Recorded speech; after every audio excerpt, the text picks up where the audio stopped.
அனைவருக்கும் வணக்கம். நம் வீட்டிலோ அல்லது கோயிலிலோ பூஜை செய்யும்போது தேங்காய் உடைத்து வழிபடுவது வழக்கம். அப்படி தேங்காய் உடைக்கும்போது அது எப்படி உடைபடுகிறது என்பதை பொறுத்து சில சகுன பலன்கள் கூறப்படுகின்றன. இன்றைய பதிவில் தேங்காய் குறிக்கும் சகுன பலன்கள் பற்றி பார்ப்போம். தேங்காய் உடைக்கும் போது அழுகிய நிலையில் இருந்தால் நினைத்த காரியங்கள் சற்று தள்ளி போகலாம். உடைக்கும் தேங்காய் கொப்பரையாக இருந்தால் வீட்டில் சுப காரியங்கள் நடக்க வாய்ப்புண்டு.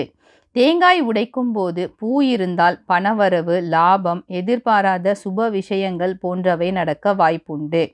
தேங்காய் நீளவாக்கில் இரண்டாக உடைந்தால் பிரச்சனைகள் ஏற்படலாம்.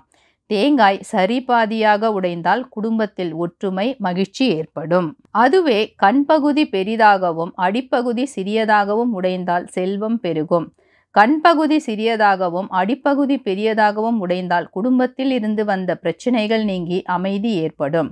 தேங்காய் உடைக்கும் போது ஒரு சிறு பாகம் அதில் விழுந்தால் அதிர்ஷ்ட வாய்ப்புகள் உண்டு.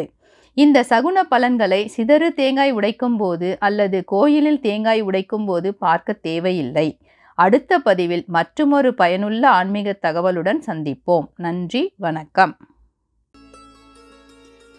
இந்த வீடியோ உங்களுக்கு பிடிச்சிருந்தா லைக் பண்ணுங்க, ஷேர் பண்ணுங்க, கமெண்ட் பண்ணுங்க. மறக்காம எங்க சேனலுக்கு சப்ஸ்கிரைப் பண்ணுங்க.